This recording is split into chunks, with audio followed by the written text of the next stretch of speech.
Okay.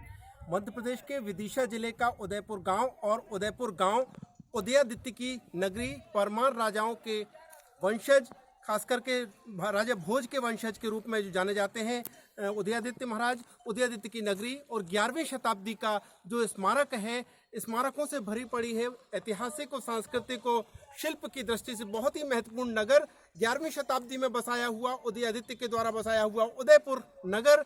और ऐसे ही नगर में, ऐसी ही पुरा संपदा के बीच में आज हम खड़े हैं। यहाँ पर 12 खंबी, जिसको राजा के खजाने का ढक्कन भी कहा जाता है, 12 खंभों पर एक शिला मौजूद है, अपने आप में बहुत महत्वपूर्ण। कि जिस समय पर कोई क्रेन नहीं हुआ करती थी, कोई जेसीबी नहीं हुआ करती थी, उस समय पर यहाँ पर कैसे ये एक 12 खंभों के 12 स्तंभों पर एक शिला का को रखा गया होगा, ये बहुत ही महत्वपूर्ण है। और ऐसी ही एक शिला के या ऐसे 12 खंभों के एक स्मारक पर हम यहाँ पर मौजूद हैं।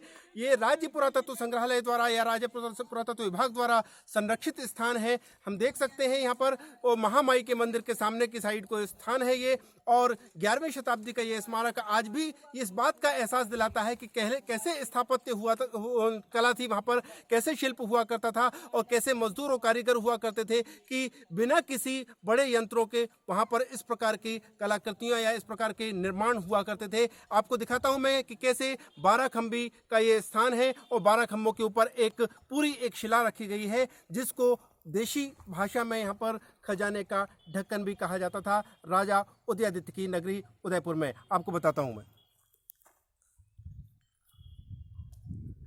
ये खंबे जो दिखाई दे रहे हैं, 4 खंबे दिखाई दे रहे हैं इस साइड से, और ऊपर की तरफ को पूरी एक शिला है, एक शिला रखी गई है यहाँ पर।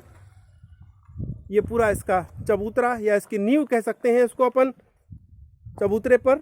और यहाँ से इसका ये प्रवेश द्वार जो कि पुरातत्व विभाग ने संरक्षित किया है, फेंसिंग कराई है इसकी। आप देख सकते हैं यहाँ पर एक ये पत्थर लगा हुआ है, 12 खंबी, ईस्वी की 11वीं सदी 11th सेंचुरी एडी, 12 खंबी के रूप में यहाँ पर इसको बताया गया है।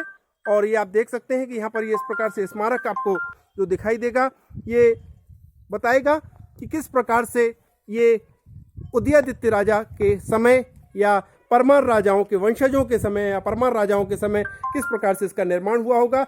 ये देखिए, परमार राजाओं के स्थापत्य कला का एक नमूना, जो मंदिर या इस प्रकार के दिव्य स्थानों पर जो है एक सीढ़ी हुआ करती थी, वो सीढ़ी इस प्रकार की हुआ करती थी, ये देख सकते हैं यहाँ पर।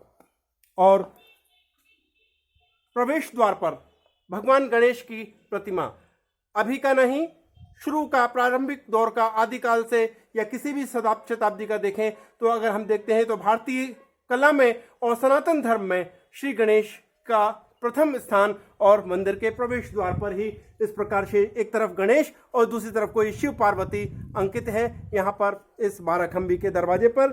और ये कलाकृतियाँ, विभिन्न देवी देवताओं की कलाकृतियाँ खंबे पर, ये जो जीर्ण शीर्ण हो चुकी हैं प्रतिमाएं, यहाँ पर प्रतिमाएं दोनों सिरों पर या दोनों खंभों पर यहाँ पर मौजूद थी। और जितने भी खंबे यहाँ पर मौजूद हैं, हर एक पर ये शिव पार्वती के अंकन दिखाई दे रहे हैं। आपको बता दें, 11सपुर में भी इस प्रकार की एक अठखंबा करके स्थान है, उसमें भी शिव विवाह के दृश्य मौजूद है। और यहाँ पर भी शिव विवाह के या शिव जी से संबंधित, गणेश जी से और शिव जी से संबंधित प्रतिमाएं यहाँ पर खंभों पर दिखाई दे रही हैं। और ऐसा माना जाता है कि ये शिव जी को समर्पित रहा हो स्थान। और ये पूरा का पूरा एक चट्टान, ये एक पत्थर ही पूरे इस 12 खंबी पर मौजूद है, कहीं पर कोई जोड़ नहीं। हालांकि ये जो आपको दिखाई दे रहा है ऊपर की तरफ को, ये एक दरार आ गई है, ये टूट गई है, लेकिन किस तरीके से उस समय पर जबकि क्रेन और जेसीबी नहीं हुआ करती थी, कैसे इसको रखा होगा, ये अपने आप में एक बड़ा सवाल है। और स्थापत्य कला या नमूने के लिए एक बड़ी बात भी है कि उस समय पर निर्माणकर्ताओं ने या शिल्पियों ने इस प्रकार के शिल्प को किस प्रकार से गढ़ा होगा, बनाया होगा। ये देखिए यहाँ पर ये पूरा 12 खंबी। पत्रिका विदिशा के लिए गोविंद सक्सेना, हरिनारायण विश्वकर्मा कैमरामैन के साथ।